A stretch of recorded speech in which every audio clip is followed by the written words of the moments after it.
दोस्तों एक बार फिर से स्वागत है आपका प्रजापति न्यूज में। समंदर में बिछी तारों से आप तक पहुंचता है इंटरनेट। सोचिए आप अपने फोन पर एक वीडियो देख रहे हैं, अचानक स्क्रीन रुक जाती है, बफरिंग का चक्कर घूमने लग जाता है और आपका मूड खराब। आप गुस्से में सोचते हैं ये इंटरनेट क्यों धोखा दे रहा है। लेकिन क्या आप जानते हैं आपका वो मजेदार वीडियो, वो चैट, वो इंस्टाग्राम रील दुनिया के किसी कोने से आपके फोन तक समंदर की गहराइयों में बिछी तारों के जाल से गुजर कर आता है। हाँ, समंदर के नीचे। और अभी हाल ही में लाल सागर में इन तारों पर एक ऐसी आफत आई कि भारत से लेकर मिडिल ईस्ट तक इंटरनेट की रफ्तार थम गई। क्या हुआ? क्या कोई दुश्मन ने इन तारों को निशाना बनाया या ये समुद्र की कोई साजिश थी? आइए दोस्तों, मेरे यानी अपने दोस्त विशाल प्रजापति के साथ इस रहस्यमयी कहानी में गोता लगाएं और जानें कि कैसे समंदर की गहराइयों में बिछी ये तारें आपकी दुनिया को जोड़े रखती है, और जब ये टूटती है तो क्या होता है।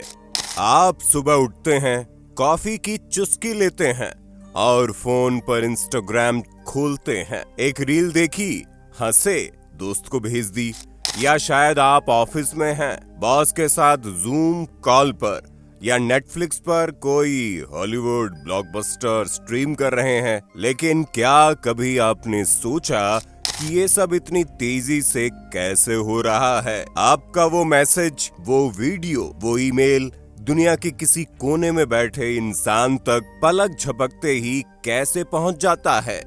ये कोई जादू टोना नहीं है मेरे दोस्त, ये है समंदर की गहराइयों में बिछी उन तारों का कमाल जिन्हें हम अंडर सी केबल्स कहते हैं। ये तारे जो बाहर से स्टील और प्लास्टिक की मोटी परतों में लिपटी है, लेकिन अंदर से बाल से भी पतली ऑप्टिकल फाइबर की बनी है, आपकी डिजिटल दुनिया की रीढ़ है। बिना इनके आपका इंटरनेट वो बस एक ख्वाब है। जरा सोचिए, आप घर में बैठे हैं और YouTube पर न्यूयॉर्क में अपलोड किया गया कोई वीडियो देखना चाहते हैं।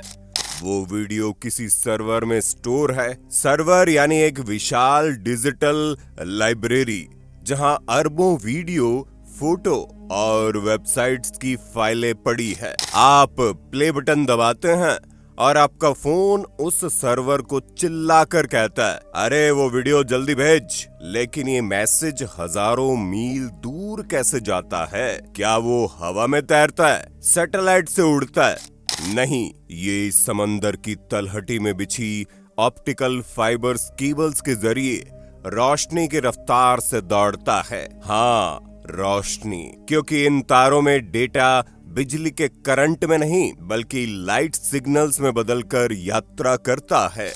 आपका वो प्ले बटन दबाना एक लाइट सिग्नल बनता है जो समुद्र के नीचे से होता हुआ उस सर्वर तक पहुंचता है, और वो वीडियो वो भी लाइट बनकर आपके फोन तक लौट आता है। ये है इंटरनेट की असली जादूगरी। दोस्तों, आपके घर का वाईफाई राउटर, आपका मोबाइल टावर, ये तो बस कहानी की छोटी सी शुरुआत है। ये है आपके मोहल्ले की छोटी सड़कें जो आपके डेटा को नजदीकी इंटरनेट सर्विस प्रोवाइडर ISP तक ले जाती हैं। इसके बाद शुरू होता है असली ड्रामा। आपकी वो वीडियो की रिक्वेस्ट एक विशाल डिजिटल हाईवे पर दौड़ने लगती है जो समुद्र की तलहटी में बिछा है।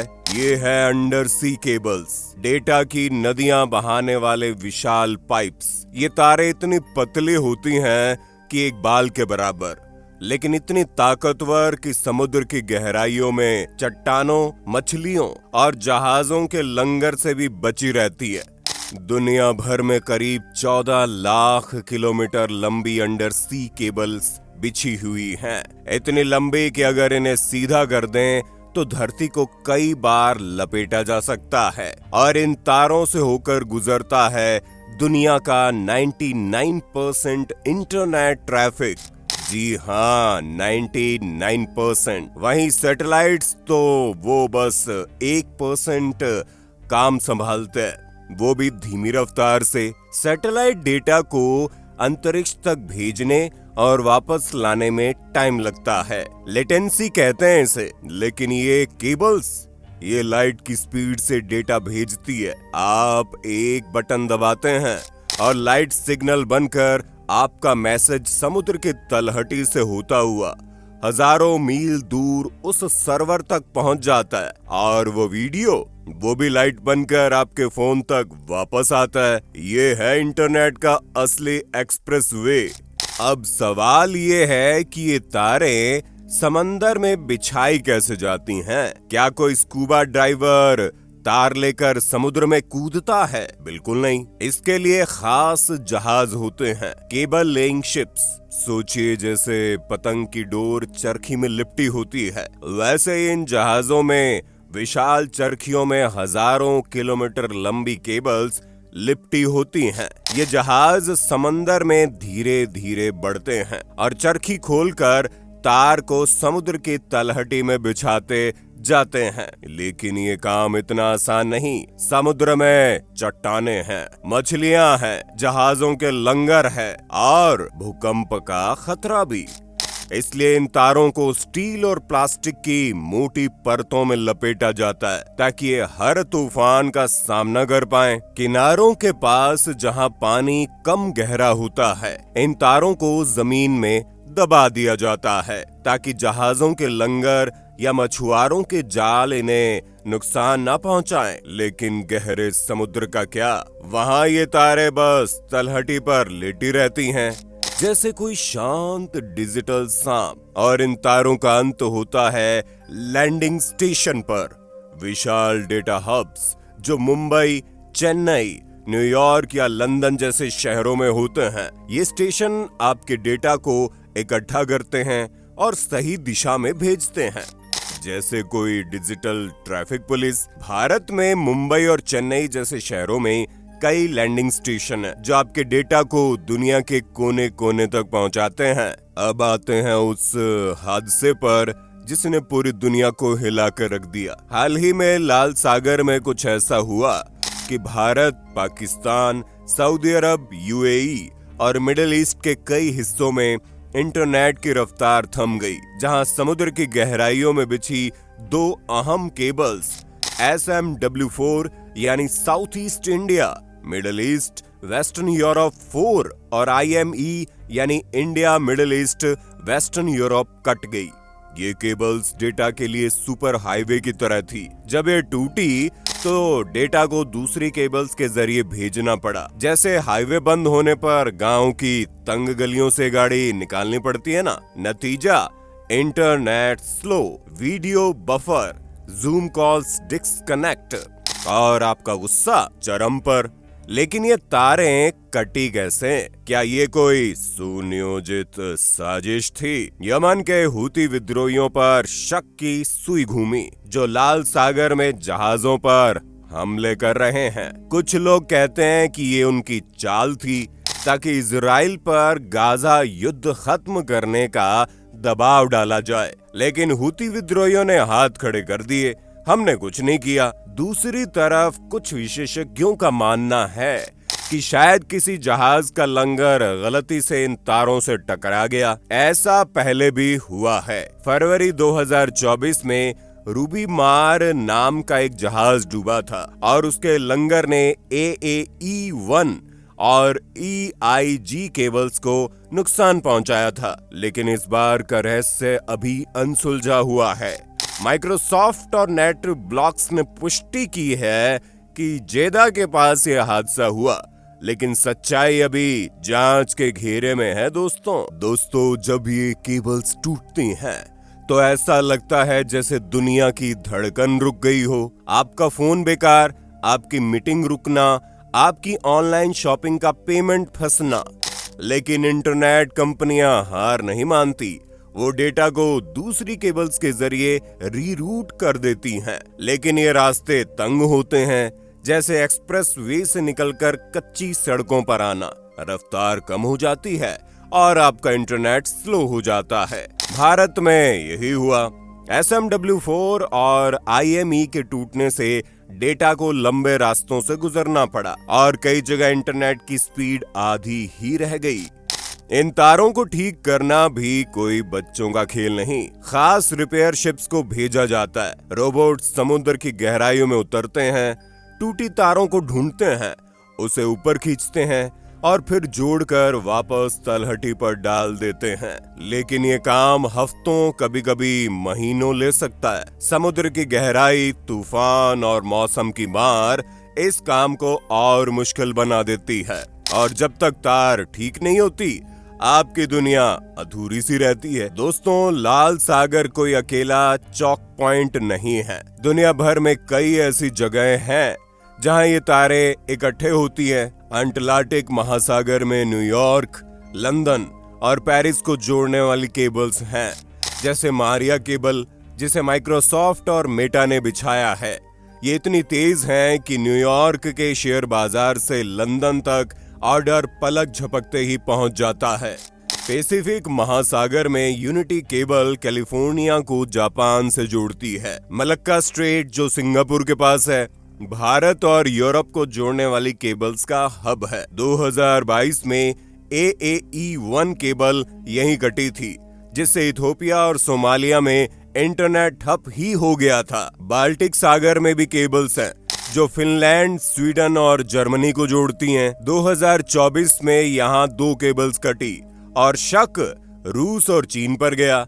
एक चीनी जहाज इम्पैंग 3 उस इलाके में देखा गया था। अफ्रीका के आसपास सीकॉम और पीस केबल्स केन्या, तंजानिया और दक्षिण अफ्रीका को जोड़ती हैं। 2025 में पीस केबल लाल सागर में कटी और इसका असर पूरे अफ्रीका तक पड़ा। लाल सागर में 16 से ज्यादा केबल्स गुजरती हैं, जो एशिया और यूरोप को जोड़ती हैं। ये इलाका इसलिए खास है क्योंकि यहाँ रास्ता छोटा है और समुद्र ज्यादा गहरा नहीं, लेकिन यही इसकी कमजोरी भी है। जहाजों का आना जाना और भू राजनीतिक तनाव इसे जोखिम में डालते हैं। दोस्तों, अब आप सोच रहे होंगे, अगर तारें इतनी मुश्किल खड़ी रहती है तो सैटेलाइट्स क्यों नहीं? आखिर एलन मस्क की स्टारलिंक तो है ही, लेकिन सैटेलाइट इंटरनेट अभी भी केबल्स का मुकाबला नहीं कर सकता। सैटेलाइट डेटा को अंतरिक्ष तक भेजने और वापस लाने में समय लगाता है।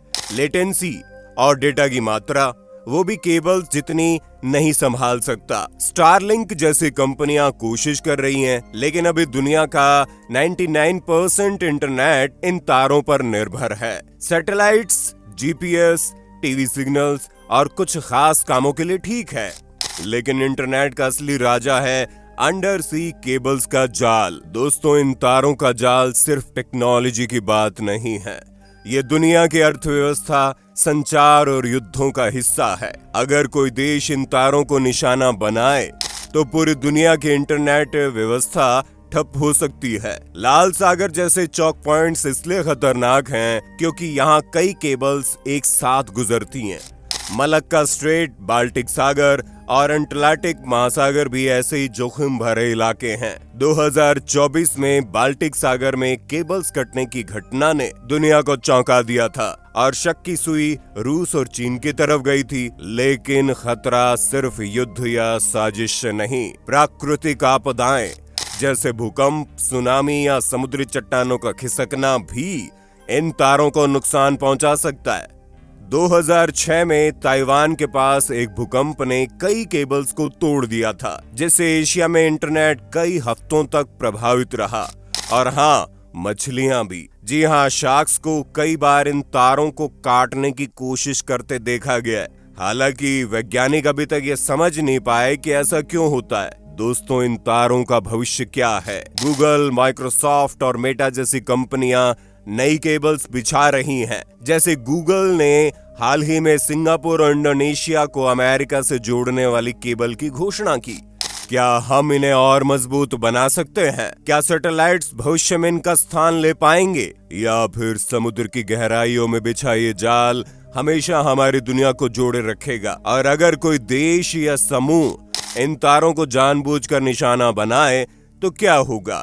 क्या हमारी डिजिटल दुनिया अंधेरे में खो जाएगी। दोस्तों, आपके फोन की वो छोटी सी स्क्रीन, वो मजेदार रील्स, वो दोस्तों के साथ चैट, वो ऑफिस की मीटिंग्स, ये सब समुद्र की गहराइयों में बिछी इन तारों की ही देन है। ये तारे सिर्फ डेटा नहीं ढोती, ये आपकी हंसी, आपके आंसू, आपके सपने और आपकी कहानियां ढोती है। लेकिन जब ये तारें टूटती हैं तो ऐसा लगता है जैसे आपकी दुनिया की सांसें ही थम गई हो। अगली बार जब आपका इंटरनेट स्लो हो, जब आपका वीडियो बफर करे, तो एक पल रुकिए, सोचिए, कहीं समुद्र की गहराइयों में कोई तार आपकी दुनिया को फिर से जोड़ने की जंग लड़ रही है। बाकी आपका इस पर क्या कहना है, कमेंट में जरूर बताइएगा।